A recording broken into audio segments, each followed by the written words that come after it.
రాష్ట్రంలో ఉండే ప్రజలకి, దేశంలో ఉండే ప్రజానీకానికి నమస్కారాలు. నిన్న జరిగినటువంటి పార్లమెంట్ లో జాతికి విద్రోహం జరిగింది, మహిళలకు అన్యాయం జరిగింది. నిన్న భారతదేశ చరిత్రలో ఒక బ్లాక్ డే.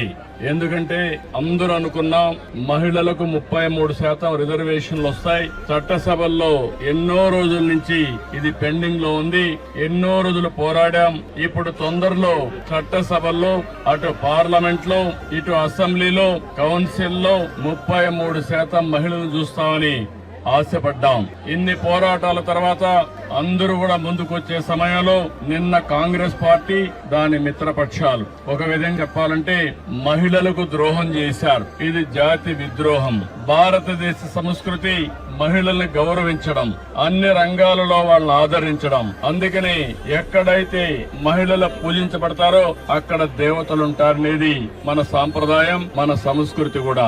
అలాంటి సంస్కృతి సాంప్రదాయాలకి భిన్నంగా నిన్న జరిగిన ద్రోహం ఈ రోజు నిడదవోలు నిరసన తెలియజేస్తున్నాం. ఇది ప్రారంభం మాత్రం, దీంతో ఆగదు. ఈరోజు ఆ పార్టీలు గుర్తుపెట్టుకోవాలి. ఏ ముఖం పెట్టుకొని రేపు ఆడబిడ్డల్ని ఓటు అడుగుతారని అడుగుతున్నా. ఆడబిడ్డలంటే అంత చులకనని అడుగుతున్నా. అంటే ఆడబిడ్డల్ని ఇంటి వరకే పరిమితం చేయాలన్న అహంకారంతో ఇలాంటి దుర్మార్గమైన కార్యక్రమానికి దోహదం చేశారు. అందుకే నిన్న ఒక విద్రోహ దినం ప్రతి ఇంటికి తీసుకుపోవాల్సిన అవసరం ఉంది. ఈ రోజు మాత్రం ఇక్కడ ప్రారంభం. నేను స్వచ్ఛ ఆంధ్రప్రదేశ్ ప్రోగ్రామ్ ఇక్కడికి వచ్చినప్పుడు నేను మార్నింగ్ అనుకున్నాం, మిత్రపక్షాల ముగ్గురం కలిసి నేను వచ్చే మునిపే పవన్ కళ్యాణ్ గారితో మాట్లాడాను. ఆయన ఇక్కడ లేరు కాబట్టి వాళ్ళ ప్రతినిధిగా దుర్గేశం గారు వచ్చారు. ఇంకో పక్క మాధవ్ గారు విజయవాడలో ఉంటే ఆయన కూడా వచ్చారు. మా 3 పార్టీలే కాదు, అన్ని పార్టీలు గుర్తుపెట్టుకోవాలి. మహిళల్ని మీరు ఓటు అడగాలంటే మహిళా సాధికారత కోసం మీరు కూడా అడ్డంకులు సృష్టించకుండా ఉండవలసిన బాధ్యత, కర్తవ్యం మీ పైన హెచ్చరిస్తున్నా. ఒకప్పుడు కాంగ్రెస్ పార్టీ ఉన్నప్పుడు కనీసం అసెంబ్లీలో బిల్లు పెట్టలేకపోయారు.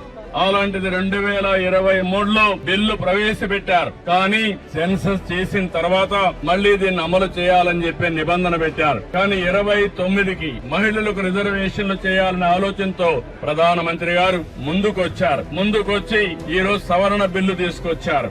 అలాంటి సవరణ బిల్లుని వీళ్లు కావాలని డిఫీట్ చేయడం, దానికి దుర్మార్గంగా మనం చూస్తే రాజ్యాంగ సవరణకు 2 మెజార్టీ ఉండాలి. దాన్ని ఆసరాగా తీసుకుని నిన్నంతా వక్రీకరించే భాషలో మాట్లాడారు. మొట్టమొదటిసారిగా వీళ్ళు చూస్తే వీళ్ళు చెప్పింది దక్షిణ భారతదేశంలో ఉండే రాష్ట్రాలకు అన్యాయం జరుగుతుందని, నార్త్ ఈస్టర్న్ స్టేట్స్ కి అన్యాయం జరుగుతుందని. దానిపైన బేషరతుగా పార్లమెంట్ లో ప్రజల సమక్షంలో అందరికి అర్థమయ్యేట్టుగా చెప్తే దాన్ని వదిలిపెట్టి ఇంకా లేనిపోని సాకులు పెట్టి బిల్లుని డిఫీట్ చేయడం అనేది చాలా బాధేస్తుంది.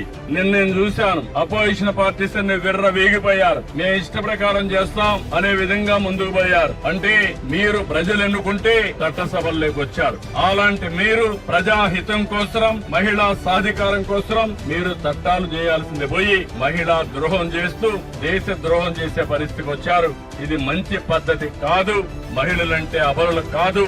ఆ విషయం కూడా గుర్తుపెట్టుకోవాల్సిన అవసరం ఉంది.